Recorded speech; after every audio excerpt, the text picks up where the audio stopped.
All right, so I found this one on Facebook. It says USAA claim raccoons dug through the roof, got into the attic, causing a leak. It is easy to prove it was a sudden event and didn't happen over years, but her policy has a specific exclusion that lists raccoon as a vermin. They technically aren't vermin, but it's plain as day listed in the policy as they are. Her agent said they'll pay for interior damages and mitigation, but roof is excluded due to vermin damage and he moves. All right. It doesn't matter if it's a vermin or not. A lot of the policies have a giant list of the types of living creatures that they exclude damage from. And that list gets longer and longer as people litigate what is or isn't this. You know, raccoon's not a vermin, but it's an animal, and an animal is listed. Well, the fish is a fish and a shark is a shark. And we get real minute. Let the attorneys figure out what kind of animal it is, okay? For you contractors, you public adjusters, I don't think you have a lot to work with in policies to say that this type of animal that caused the damage doesn't meet this list anymore. The list might be 15 things long. Insects, arachnids, blah, blah, blah, blah, blah, blah, blah. It's crazy. I've seen some policies say animal force as a whole. We exclude animal force. So here's the thing here. It doesn't matter if it's a vermin or not. If the policy excludes damage caused by animals of any kind and the raccoon caused the damage, then that would be excluded. What is apparent in this is that there is some ensuing loss provision tied to that damage caused by the animal.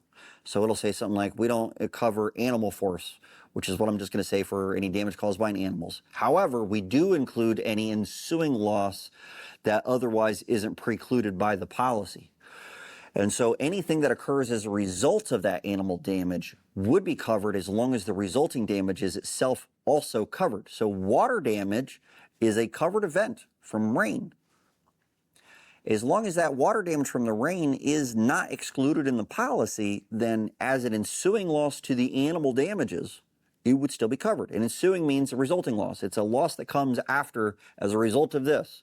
So if the animal damage results in rainwater entering the building and rainwater isn't excluded, then an ensuing loss provision in the policy that's tied to the animal damages, we don't pay for the animal damages. However, any ensuing loss that happens that isn't otherwise precluded in the policy would be covered. So rainwater is the ensuing loss. It would be covered. If it's not excluded, it's not excluded. Great, it's paid for. But they don't pay for the roof? Fine, because the damage on the roof is caused by the animal.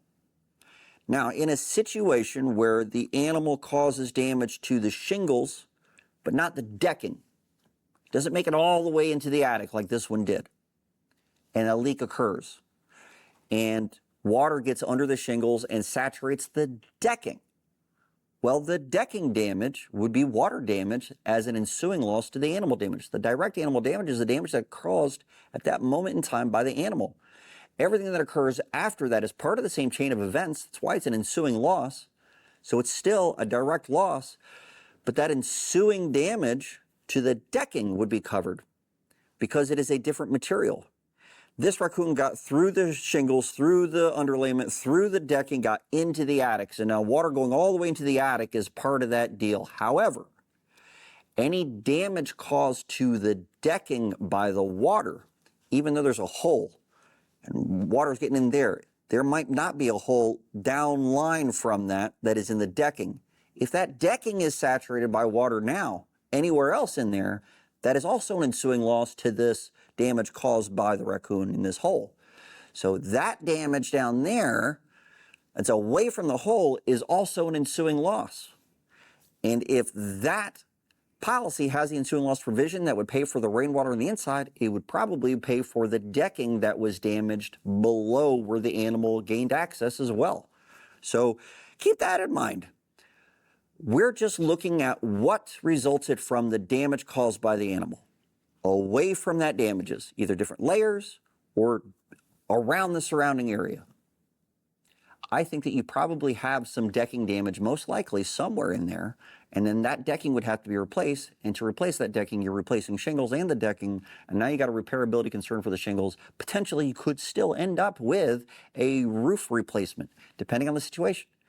If the shingles that are on there are not compatible with any currently produced materials or if the roof is just deemed non-repairable.